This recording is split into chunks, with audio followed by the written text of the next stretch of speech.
Amma 7th anniversary Dhamaka offers. Shop 599, win 777 exclusive prizes.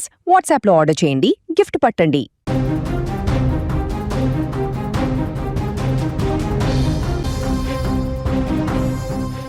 చేసిన అప్పులు తీర్చేందుకు భార్యను చంపితే తన పేరు మీద ఉన్న ₹1 కోటి వస్తాయని ప్లాన్ వేశాడు ఓ భర్త.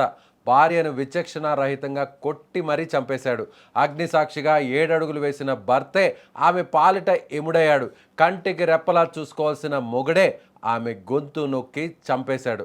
డబ్బుల పిచ్చితో కట్టుకున్న భార్య ప్రాణాలు తీశాడు భర్త. ఈ దారుణ ఘటన ఖమ్మం జిల్లా తిరుమలాయపాలెం మండలం కేంద్రంలో చోటు చేసుకుంది. తిరుమలాయపాలెం మండలం గోల్తండాకు చెందిన శివాజీ మీనాక్షికి 14 ఏళ్ల కిందట పెళ్ళైంది. వీరు ప్రేమించి మరీ వివాహం చేసుకున్నారు. వీరికి 2 కుమారులు కూడా ఉన్నారు. తిరుమలాయపాలెం మండలం పాతర్లపాడు స్టేజ్ సమీపంలో గోల్తండాలో వీరు కాపురం ఉంటున్నారు. అయితే గత కొంతకాలంగా వీరి మధ్య ఆర్థిక గొడవలు జరుగుతున్నట్లు తెలుస్తోంది. అయితే ఈ మధ్యకాలంలో వీరు ఇళ్లు కట్టుకున్నారు. దానికి 80 లక్షల రూపాయలకు పైగా రుణాన్ని తీసుకున్నారు బ్యాంకులో. ఇదే విషయంపై వీరి మధ్య గొడవలు జరుగుతున్నట్లు సమాచారం. ఇది ఇలా ఉంటే భార్య మీనాక్షిపై ₹1 కోటి ఇన్సూరెన్స్ పాలసీ కూడా ఉంది. ఆమె చనిపోతే ఇన్సూరెన్స్ క్లెయిమ్ ద్వారా వచ్చే ₹1 కోటితో అప్పులు తీర్చుకోవచ్చనే దురాశ శివాజీ కలిగింది. అనుకున్నట్లుగానే భార్యను చంపాలని పథకం వేసుకున్నాడు.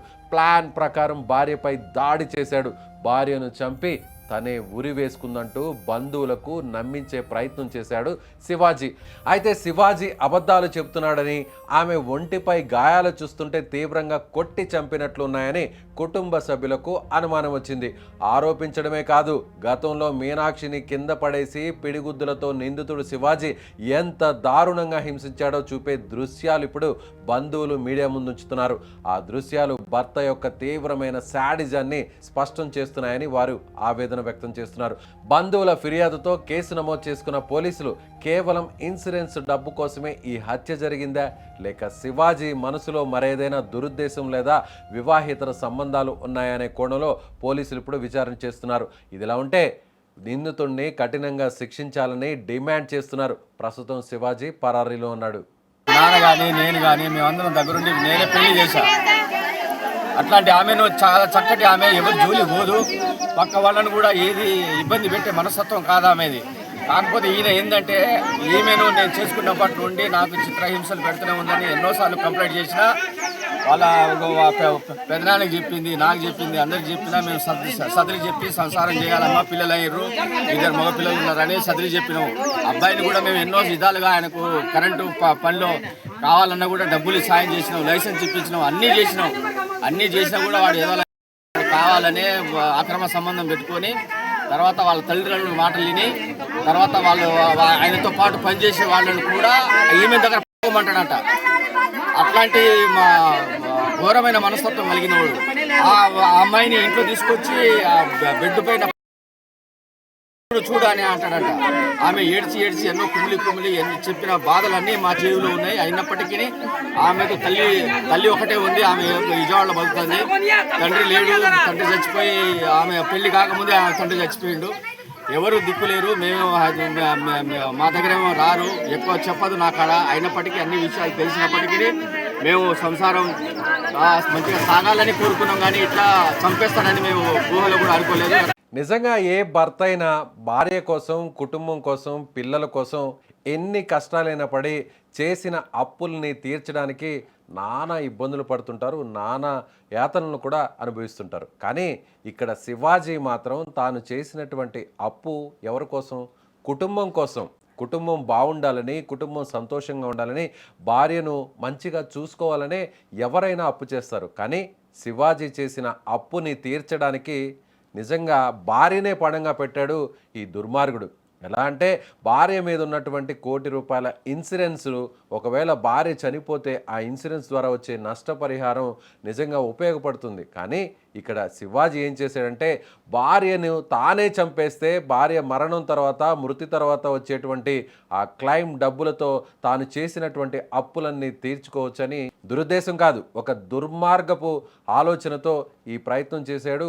ఇలా చేసి ఆ ఆలోచన వచ్చిన వెంటనే భార్యను అత్యంత దారుణంగా కొట్టి మరీ చంపేశాడని ఇప్పుడు కుటుంబ సభ్యులు ఆరోపిస్తున్నారు. ఒకసారి మీరు స్క్రీన్ మీద కనిపిస్తున్నటువంటి ఆ విజువల్స్ని చూస్తే ఎంత దారుణంగా, గతంలో కూడా భార్యాభర్తల మధ్య ఇలాంటి గొడవలే జరిగేవి, తరచూ ఇద్దరి మధ్య వాగ్వాదం చోటు చేసుకునేది. ఆ క్రమంలో భార్యను అత్యంత దారుణంగా హింసించి మరీ కొట్టేవాడు ఈ భర్త శివాజీ.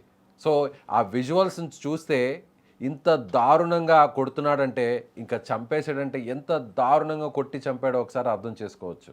నిజంగా ఇన్సూరెన్స్ కోసమే భార్యను అత్యంత కిరాతకంగా చంపారు అనంటే నిజంగా బంధువులందరూ కూడా దారుణంగా విలపిస్తున్నారు.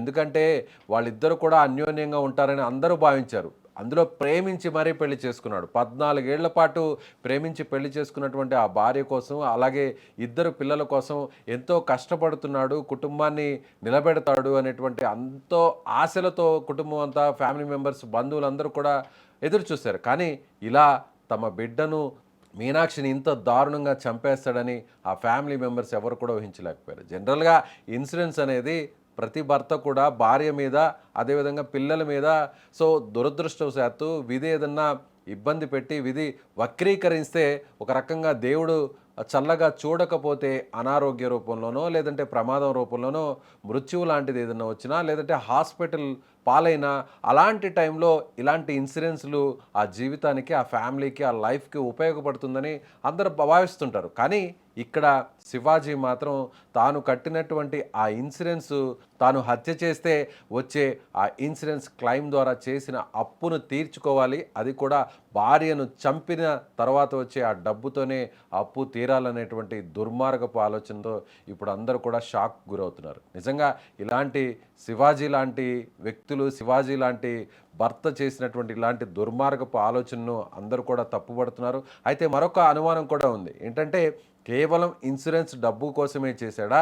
సో తరచూ భార్యతో గొడవ పడుతున్నాడు కాబట్టి వేరే ఏదైనా కారణంతో, అంటే వివాహేతర సంబంధం ఏదైనా పెట్టుకొని భార్యను అడ్డు తొలగించడంలో భాగంగా, అందులోనూ భార్య మీద ఇన్సూరెన్స్ ఉంది కాబట్టి పనిలో పనిగా ఒక దెబ్బకు 2 పిట్టలు అన్నట్టుగా అటు భార్య అడ్డు తొలుగుతుంది, అలాగే భార్య ద్వారా వచ్చేటువంటి ఆ ఇన్సూరెన్స్ డబ్బుతో కూడా చేసిన అప్పు కూడా తీరుతుందని భావించి ఇలాంటి దుర్మార్గపు ఆలోచన చేసి ఉంటాడనే అనుమానాన్ని కూడా మీనాక్షి తరపున ఉన్నటువంటి కుటుంబ సభ్యులు అనుమానం వ్యక్తం చేస్తున్నారు. మీకేమనిపిస్తుంది? ఇలాంటి వ్యక్తులను ఏం చేయాలి? నిజంగా ఇన్సూరెన్స్ డబ్బు కోసమే భార్యను చంపే ఇలాంటి దుర్మార్గులను ఎలా శిక్షించాలి? కామెంట్ చేయండి.